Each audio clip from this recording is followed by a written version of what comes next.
victoire. À l'instant, on a parlé de victoire. Et là, on va parler de victoire de la mort, finalement, lorsque la vie l'emporte, plus exactement sur la mort. Vous allez comprendre pourquoi.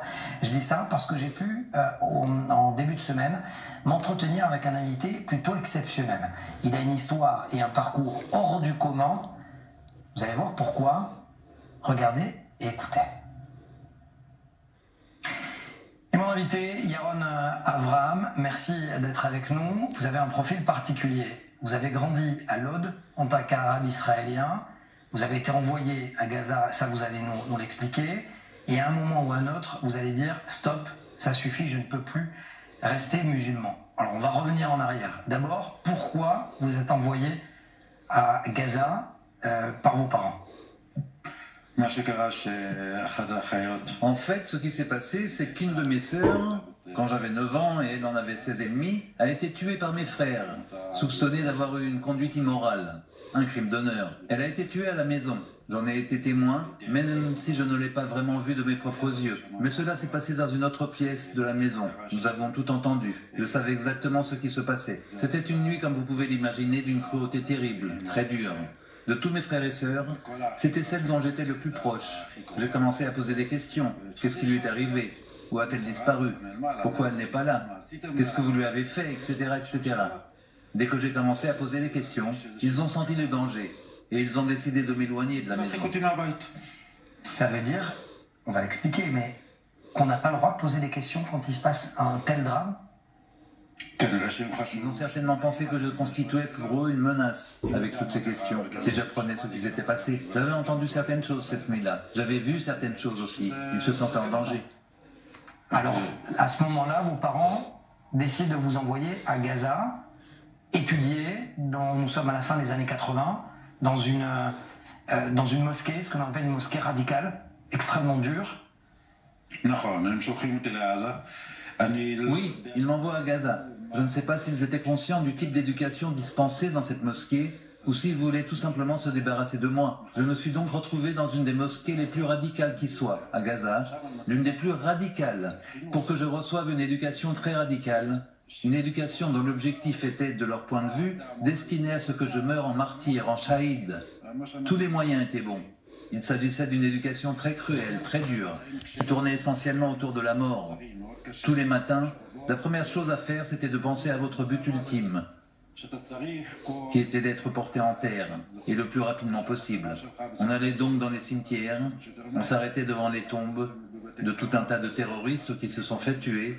On devait leur embrasser les mains, les pieds, s'en inspirer, vouloir être comme eux.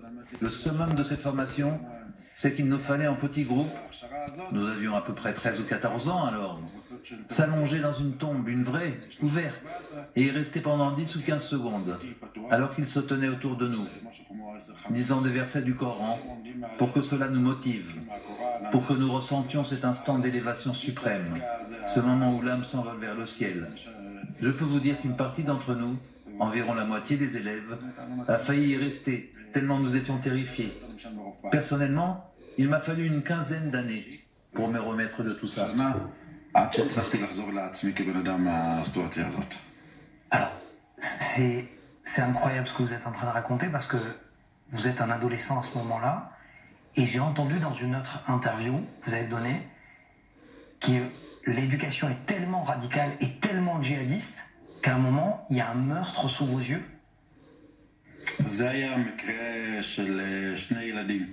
Il s'agissait de 2 enfants qui avaient environ 13 ans, soupçonnés d'avoir eu des relations contraires à la morale. Il était environ 4 heures du matin quand on nous a réveillés. On nous explique ce qui s'est passé, et pour en faire des exemples, ils les ont tout simplement décapités devant nous. C'est quelque chose que nous avons vu de nos propres yeux. Dans une société normale, c'est considéré comme un acte extrême. Mais il faut savoir que nous vivions dans un milieu où tout se rapportait à la mort. L'islam, en tant que religion, sanctifie la mort. Et l'on vivait dans cette ambiance de mort.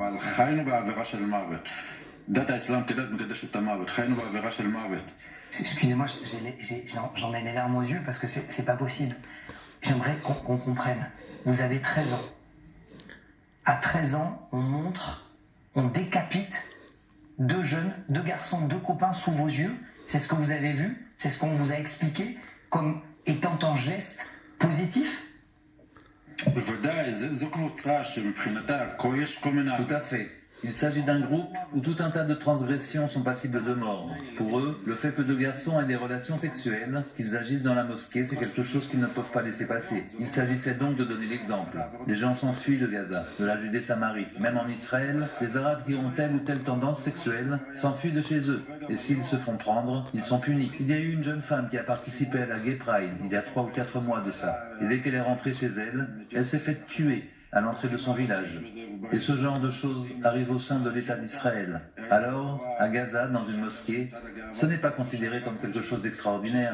C'est ce que j'essaye de vous expliquer. Là-bas, ce n'est pas considéré comme quelque chose de radical. La mort est leur objectif. Cela concerne également ce que nous avons vu il y a 1 mois dans les localités limitrophes de la bande de Gaza. Cette cruauté. Personnellement, cela ne m'a pas étonné. Ce qui m'a étonné, c'est qu'ils aient réussi à faire ça. Je ne veux pas trop vous ébranler, mais sachez que leur cruauté va bien plus loin que ça. Ils ont encore tout un tas de moyens et d'actes à perpétrer pour arriver à leur fin. Ils haïssent les Juifs, uniquement parce qu'ils sont Juifs. Il n'y a aucune autre raison à cela. On dit que c'est à cause de la conquête des territoires, mais dans le Coran, on peut lire que la terre d'Israël a été donnée au peuple juif. Dans le Coran, pas que dans la Torah. Et on nous a nourris à cette haine injustifiée. Pourquoi cette haine? C'est uniquement une question de religion, pour justifier leur fanatisme.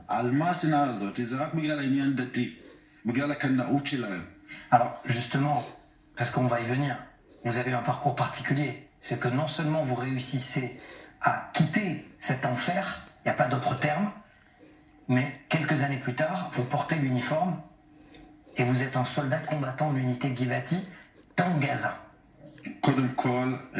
Tout d'abord, la première chose que je voulais, dès que je suis sorti de ces mosquées, c'était de vivre. J'ai appris plus tard dans le judaïsme, et c'était quelque chose de nouveau pour moi alors, que tout juif, tout israélien, toute personne du monde occidental connaît cela dès son plus jeune âge. Ces quelques mots, sanctifier la vie.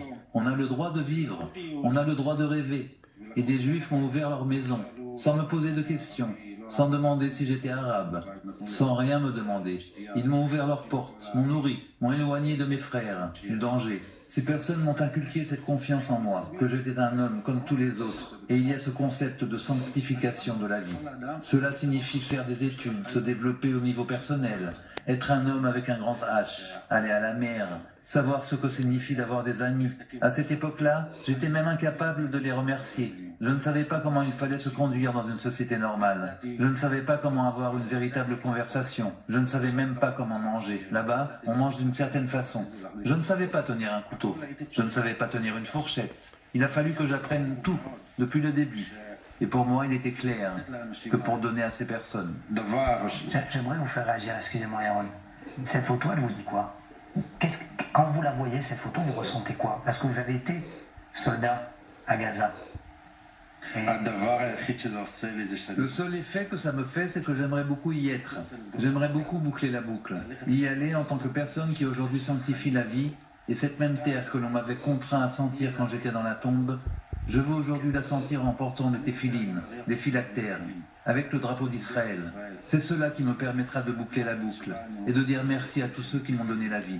Je suis sorti de là littéralement. Je suis sorti de la tombe pour devenir un homme qui aujourd'hui a une famille, qui vit et qui est animé d'une mission, faire connaître la vérité. Quand vous étiez à Gaza, en tant que soldat, vous avez ressenti quoi à ce moment-là? Quand vous êtes vous m'avez dit antenne à 500 mètres de l'hôpital Shifa, vous vous dites quoi? Qu'est-ce que je fais ici? Est-ce que j'ai raison d'être là? En tant que soldat, vous vous dites quoi? J'étais à l'époque encore furieux de ce que j'avais vécu. Mais je savais que la vérité se trouvait du bon côté. Du côté des soldats qui n'ont pas pour objectif de massacrer, de tuer. C'est quelque chose que l'on voit également aujourd'hui. Les soldats risquent leur vie pour aller offrir de l'eau aux enfants. Nous l'avons vu il y a 2 jours. Ils leur donnent à manger. Ils leur donnent la possibilité de partir, de quitter leur maison, de se protéger. C'est exactement ce que les musulmans n'ont pas fait il y a 1 mois et demi. Ils n'ont donné à personne la possibilité de se protéger dans les localités limitrophes de la bande de Gaza. Ils n'ont pas donné aux femmes la possibilité de fuir. Elles ont subi des horreurs en présence de leur mari, tout comme les bébés et les enfants. Toutes ces horreurs. Et c'est là la différence. Mon objectif dans la vie, et c'était comme ça quand j'étais à l'armée, et c'était comme ça pendant la période de réserve de 15 jours, 3 semaines que je viens d'accomplir. Mon objectif était de représenter ce qui sanctifie la vie. Je veux me battre pour faire connaître la vérité. Et il faut que les gens connaissent cette vérité. Cet islam radical que l'on voit se répandre en Europe, en France, en Grande-Bretagne et partout ailleurs, je le sais, pour l'avoir vécu. Ceux qui manifestent aujourd'hui, ce ne sont pas les Européens qui manifestent contre Israël, mais les Arabes contre Israël. Et je le crie haut et fort. Depuis des années, je tire la sonnette d'alarme. Ce que nous avons vu à la fois pendant l'opération Gardien des Murailles et ce que nous venons de voir maintenant, c'est le danger qui vous guette. Personne ne m'a cru. Les gens m'ont dit que j'exagérais, que cela était impossible. Dans toutes les interviews qu'ils accordent, ils disent qu'ils veulent là-bas aussi instaurer la charia, la loi religieuse islamique. Ils ne quitteront pas les lieux. Dans la religion islamique, la sainteté de la terre est supérieure à celle de la vie. Pour eux, tout lieu dans lequel ils se trouvent devient un territoire musulman. C'est valable partout, pas seulement pour Israël. Les gens pensent qu'il s'agit d'un problème avec Israël. Les gens doivent dire merci. Le monde doit se dresser aux côtés d'Israël, car Israël lutte pour l'ensemble du monde. Le combat d'Israël est celui de la vie. Merci beaucoup, Yaron Abraham, d'avoir été avec nous.